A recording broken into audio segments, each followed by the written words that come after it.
Hey everyone, my name's Kevin Williams and I'm a media composer from rural New England.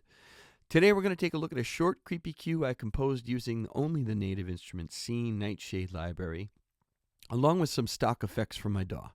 Nightshade is the new addition to Native Instruments Scene series, a line devoted to crafting cinematic scoring tools that will enable you to compose and produce full cues without eating up too much of your hard drive space or your hard-earned cash at $29. This is Tunnels Under the Tombstones, and it's streaming wherever you listen to music. I'll leave a link right here for you.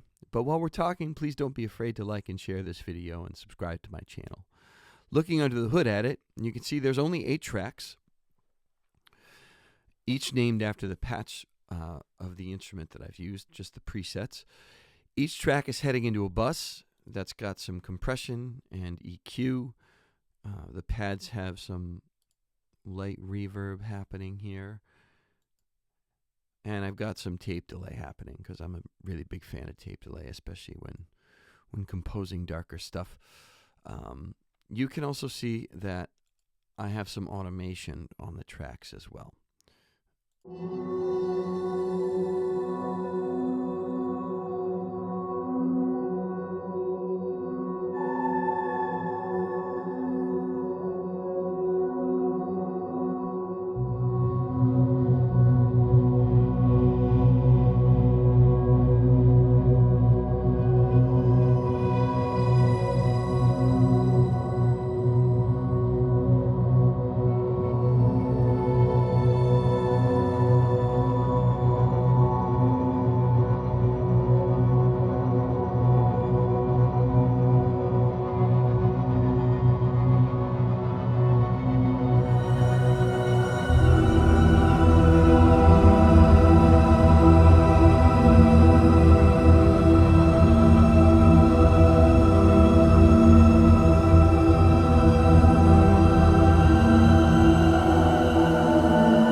Let's take a look at the 8 patches that I used to make this cue, just to get to know this library a little bit better. The first one I used was a pad-like sound called Ghostly Void. This was a favorite of mine from this library.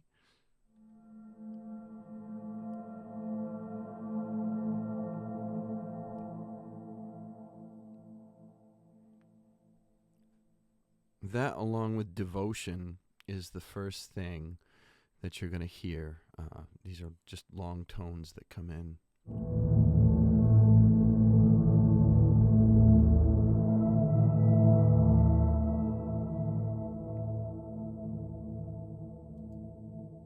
Eerie Shades is a patch you're going to hear more prominently later. In the very beginning, you hear it very shortly, and then the decay is kind of blending with these other two.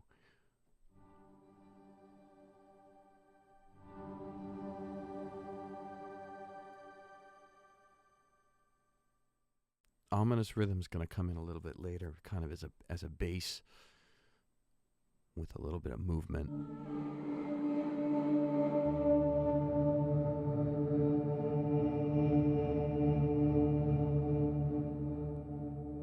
And the 2 patches that I use to play the broken chord part, one it starts in the flickering patch.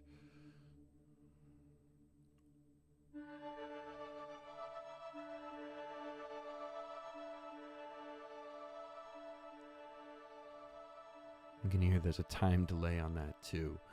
And then that trades off with the chorus noctis, which we hear in the beginning very briefly with a little spark.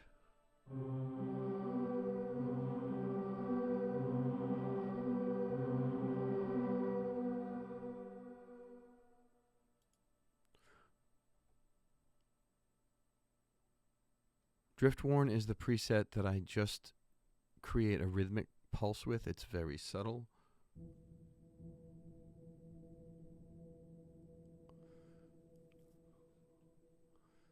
You hear it in the beginning, and then as you can see, it comes back a little bit later, but there's not much that really goes on with this part. The Omen is a very simple part. It's that pitch bent E coming back up to the F sharp, but it is the primary melodic component of the cue.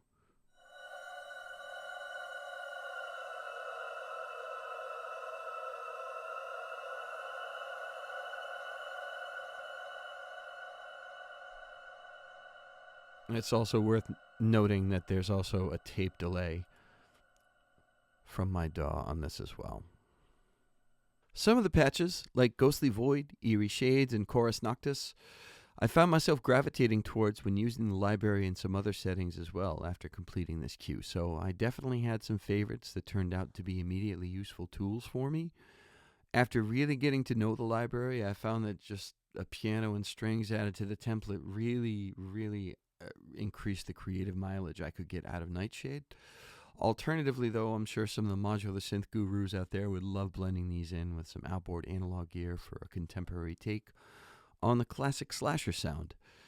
This cue of mine is basically one long cadence in 3 different parts, giving it a beginning, a middle, and an end. In my opinion, the pitch bend that happens on the track using the Omen patch is really where the marker for these is.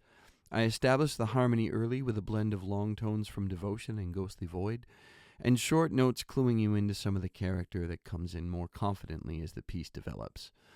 We have a broken chord that started by flickering that Chorus Noctis comes in and takes over, before we get another pitch bend that ushers us into the end of the track. And our drift-worn patch is just playing a simple rhythmic pulse that comes back towards the end of the piece as well.